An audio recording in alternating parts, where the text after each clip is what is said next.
Friends, welcome to this program on open educational resources and open educational practices. This is, of course, part of the course in the master's program, course 518 on communication technology, but this could also be used as a MOOC elsewhere. This could also become an open source for anybody to learn from, because this is about open education resources. So in this program, briefly, I will outline what is an open education resource, what is the status today, and how to design and develop briefly, and leading to use of OER, leading to more of open education practices, which will be much more inclusive, much more flexible, and more of access and equity could also be provided through that. So friends, in a recent 2015 publication by Commonwealth of Learning and UNESCO, our three colleagues, Professor Neil Butcher, Professor Asa Kanwar, the President and CEO of the Commonwealth of Learning, and Stamenka Trumbik from the UNESCO, they brought out a publication and finally settled defining an open education resources, because a whole lot of definitions are available today, when in 2002 the UNESCO declared open education resources. Starting with that, many universities also started throwing their courses open to the public free of cost, and therefore from there a lot of online courses, free online courses called MOOCs, massive open online courses, also got developed and offered free of cost internationally. Open education resources, the resources that are available, they're authentic.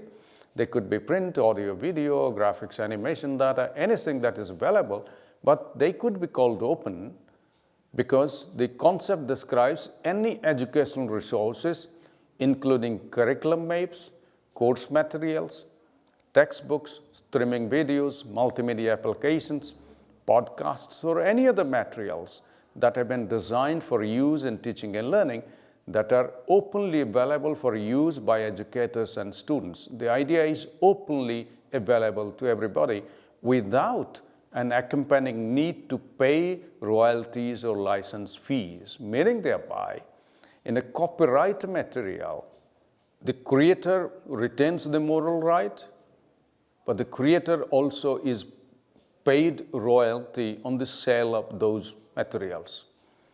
In this case, all those materials, when they are declared as open through a legal provision of Creative Commons, for instance, if they are declared as legal, open, then certainly anybody can use that, and there is no question of any royalty. So therefore, one can invest money to develop those resources, but when these resources are available free of cost, there is no question of royalty. So money is spent to develop those resources, but money is not gained out of the circulation of these resources. So the open education resource pedagogy would simply mean there are 5 ways to define an open education resource. These are called 5 R's. The 5 R's apply to teacher activities and learner, A is missing there, friends, but learner activities of teaching and learning. The first is retain, that who retains the ownership and the control of that. That would also be a pedagogic factor. Reuse, the appropriate use and reuse. So one can retain it, one can also reuse those resources. One can also revise as per needs and requirements of the students or the clients or the learner groups. One can also remix with other resources. A print can be mixed with an audio, audio can be mixed with a video, video can be mixed with animation, and all kinds of possibilities are there, combining existing with contemporary developments. One can take an old OER or a MOOC and can mix with some latest developments based on research and development R&D, and can also use that. So retain, reuse, revise, and remix, and can also redistribute free sharing of revised or remixed approaches. This is called sharing. So open sharing, that open sharing is also possible. Internationally, there is the copyright is called C, and the copyright free or legally protected copyright made available free of cost to anybody, everybody in this world is called Creative Commons CC. CC would mean that these are open education resources protected by, legally protected by copyright principles, and they are copyright free, but there are different ways to do that. 4 are listed here. One is about attribution, that the credit has to be given to the author, and this is called indicated by a symbol called BY. The second attribution is non-commercial, that don't make money out of that, and therefore it is called NC. If any such material is branded as NC, you cannot commercially use it. If it is listed BY, because the credit has to be given by the author. In any case, every material is created by an author, and BY is common, by the way. No derivative, that no changes. You can only use that. You cannot make any changes, and therefore it will be written ND. When on those resources it is written ND, you cannot make changes. Legally, you cannot make changes, for sure. And share alike, SA, that same licensing for changes. If you are making some changes, and if the previous material is listed as SA, share alike, the changes that you have made to those materials you have also to share alike to everybody. You have also to make that an SA. You cannot say that I have used that and I will retain the copyright, I will not share with others. No, you have to share with this. So friends, 3, 4, 5, 6 kinds of attributions are listed here. One is about CC BY. In this case, the license lets others distribute, remix, tweak, and build upon work of others, even commercially, as long as they credit the original author for the original creation. So the original author is acknowledged, that credited for, and one can also use this commercially wherever it is written CC BY. The second kind of attribution given to those copyright-free materials is share alike. That means CC BY-SA, share alike. That would simply mean this license lets others remix, tweak, and build upon the work of the original author, even for commercial purposes, as long as they credit the author and license their new creations under the identical terms called SA, share alike. This license is often compared to copyleft, free and open source software licenses. Some people call it copyleft, for instance. Copyright and copyleft. 3, attribution non-derivatives. That would be indicated by the symbol CC-BY-ND. ND would be non-derivative. That would simply mean that this license allows for redistribution, commercial and non-commercial, as long as it is passed along unchanged and in whole with credit to the original author. And the red portions you would mark it because that indicates what precisely it is. The fourth one, attribution non-commercial, this will be indicated by NC. Non-commercial means you cannot buy and sell these, and therefore this license lets others remix, tweak, and build upon the work of original author non-commercially. So the emphasis here is non-commercially. And although their new works must also acknowledge the author and be non-commercial, of course, they don't have to license their derivative works on the similar terms like SA, share alike, for instance.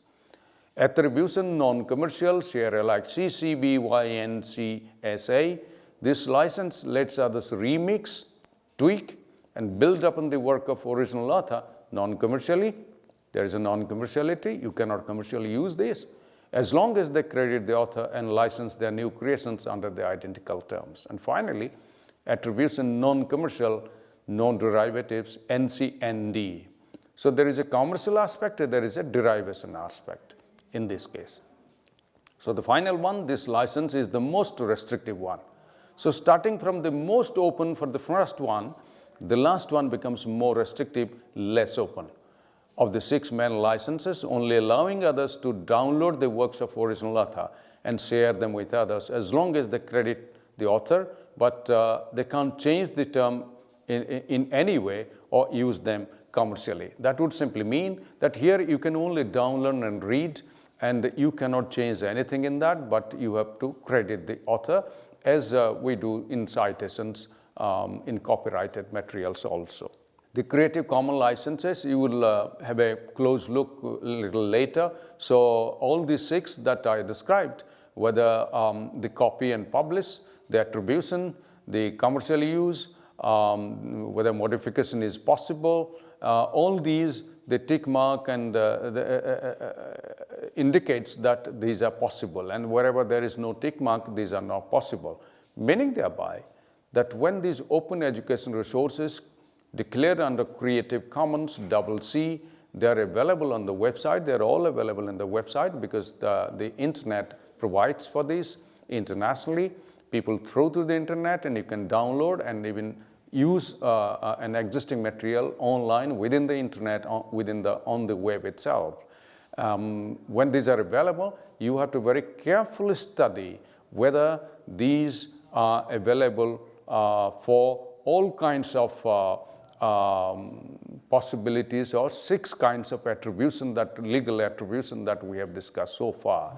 And accordingly, you have to use that. So one has to be very careful. In copyright, intellectual property right, one is legally very careful. We cannot violate the copyright. Anything, everything that is available on the internet, almost everything is copyrighted. We cannot pick it up, even a sentence, other than what is allowed otherwise in the copyright law. We cannot pick up anything from the internet. We have to attribute for that. Everything is copyrighted, except those who are declared under CC or Creative Commons. Based on these aspects, whether you can use, reuse, commercially use, do a non-derivative of that, and so on and so forth. One has to be very careful in both copyrighted materials as well as open education resources. So this kind of licensing is available, as I said earlier, but this is just a graphic representation of that. An acknowledgement is given there that the attribution CC BY is the most free material or most open to all of us. And the last attribution, non-commercial and non-derivative, is almost restricted or the least free. So starting in the pyramid, the green one is the most free materials that you can, so those which are CC BY, they are largely used by everybody because they are most free. And those which are CC BY, NC, ND, they are very restricted, and therefore one has to be very careful while using those materials, except that you can also download free of cost. You can download and read and use for your students in a very limited way. These are some of the finer open education resources repositories that are available today internationally. If you click here, almost the websites are given here. Global Learning Objects Brokered Exchange, Foxomatic, DiscoverEd, Creative Commons Share, for instance, Open Courseware Consortium, OCW, MIT OCW, Medical Aid Portal, the Open Learn of the British Open University, the China Open Education Resources for Education, CURE, the TESA materials which were developed for teacher education all over the world, especially in Africa, India, and many other countries. OER Africa is a very powerful repository. Whole lot of authentic resources are available. CreativeCommons.org, Commonwealth of Learning, and UNESCO. And I will also recommend Merlot because not that I was sitting on the editorial advisory board of Merlot, which is an internationally very reputed and authentic database free of cost, or OER database for varieties of resources at www.merlot.org. Multimedia educational resource for learning and online teaching, largely used by professors all over the world as well as by students. So friends, we are getting into what is called from open education resources to open education practices. Generally, it is believed that when we use in a large scale, or almost every teaching learning is based on open educational resources, we have already entered into what is called open educational practices. But by simply using open education resources doesn't necessarily mean that we are fully into open education practices. We have also to bring in what is called open pedagogy and flexibility and open learning and open education. So open education, open learning, and open pedagogy, if they would be brought in, largely facilitated by the social technologies and networks, the latest technologies and networks that are available today, we would be getting into what is called an open education practices. That would simply mean it is not only resources, but also the organization management, the technology use, the learner support services. So the entire campus, within the campus, or if it is a distance learning, the entire network or online learning, or blended learning, the entire network operation needs to be geared towards openness, and therefore we would call it open education practices. I hope I'm communicating that open education resources is a larger possibility, larger contributor to open education practices. What gradually is happening is that we are aiming at is that we must get into what is called open educational practices, to providing more flexibility to the learners, to bring in multi-perspectives, to engage students in multiple pathways and multiple activities as per their own choice, engaging students in the co-creation of content and tasks and assignments and activities and so on and so forth, including portfolios, as also gearing the entire educational institution or the training organization towards supporting an openness and flexibility and bringing in open learning and open pedagogy, and therefore use of open education resources and getting into what is called OEP, or the open education practices. And therefore this diagram, which left-hand side talks about open, about learning and teaching practices, and the right-hand side talks about the quality of the open content. So therefore, content and practices put together towards openness and flexibility would lead to what is called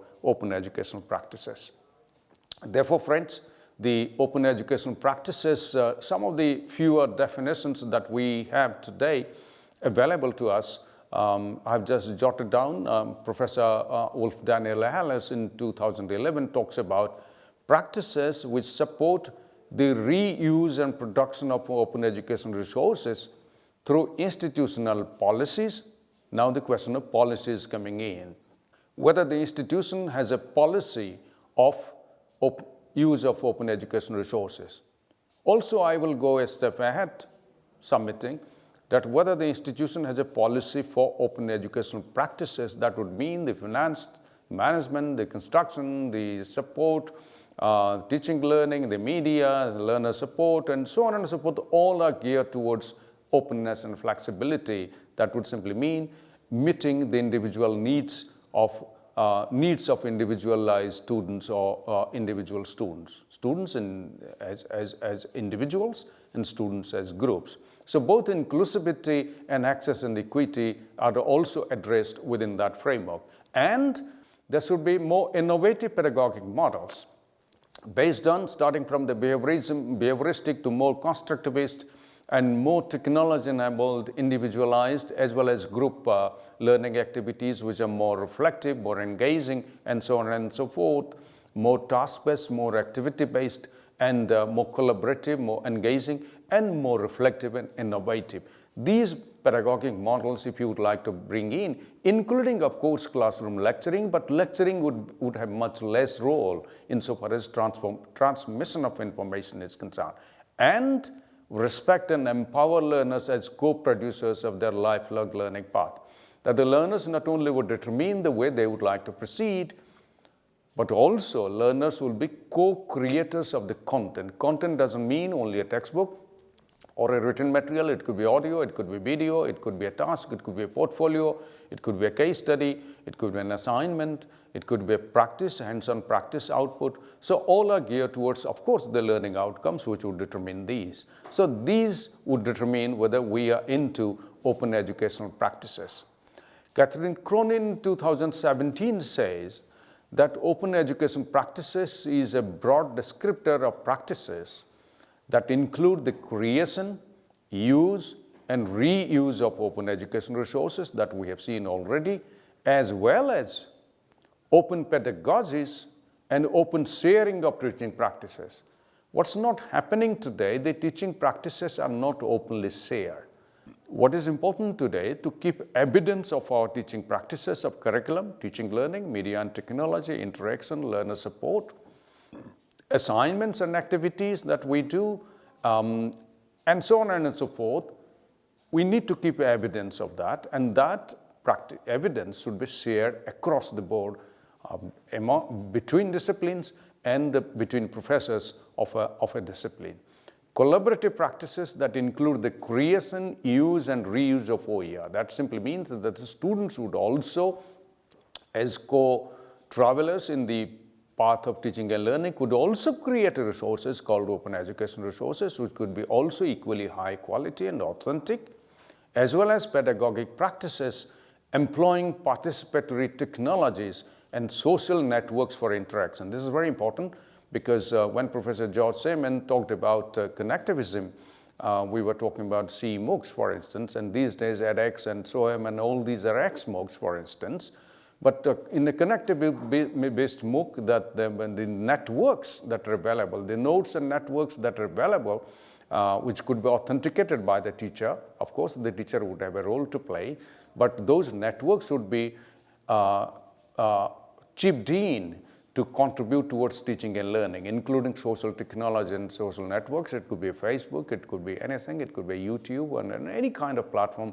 And professional networks are plenty. We are just talking about very common platforms, social platforms, but professional platforms relating to one's discipline or profession are plenty. Those could be brought in to engage students and teachers in that. Participatory technologies and social networks for interaction, peer learning, knowledge creation, and empowerment. These are innovative pedagogies that would do. If we go a little further, for instance, in 2008, the Cape Town Declaration talked about that open education is not limited to just open educational resources, as I was talking about, for instance. It also draws upon open technologies, that open source technologies could also come in, that facilitate collaborative learning, flexible learning, and open sharing of teaching practices that empower educators to benefit from the best ideas of their colleagues all over the world. It may also grow to include new approaches to assessment. So the assessment strategies, assessment rubric would also undergo significant changes when these open educational practices are brought in and open pedagogies are brought in. And assessment could be more individualized. Of course, there could be collaborative or group assessment, but assessment could also be geared towards individual needs, abilities, and interests. And accreditation and collaborative learning.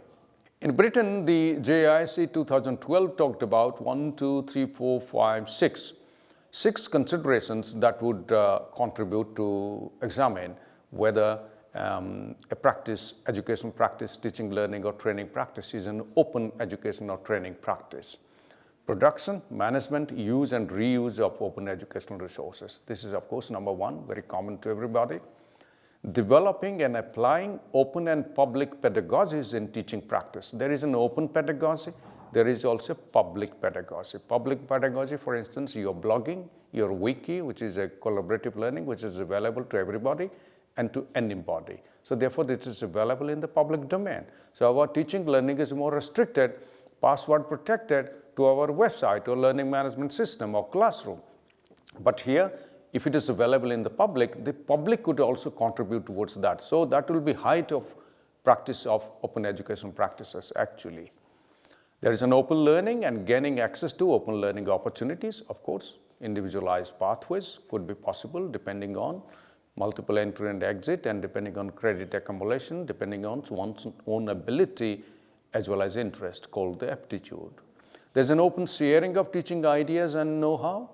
And finally, the using open technologies like web-based platforms, applications, and services in an educational context. So friends, to conclude, what I would simply submit is that we have briefly touched upon the nature of open educational resources available today, the copyright issues and the copyleft issues and the open educational resources, the Creative Commons CC issues, where you can download and use as much as you like, where you can also remix, redistribute, reuse, and where you cannot or can commercially use that. And there is always a non-derivative that you cannot do anything with that, starting with the least free open educational resource to most free open educational resources.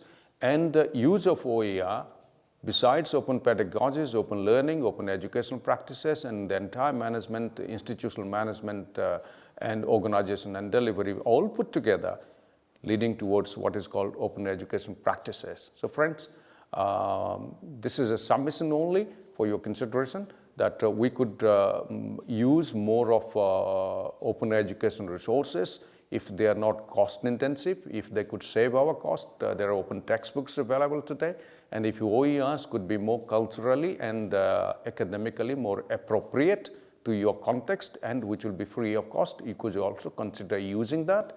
And while using that, we should aim at bringing in open education, open learning, and open pedagogies and open sharing to lead towards what is called open educational practices today and in future.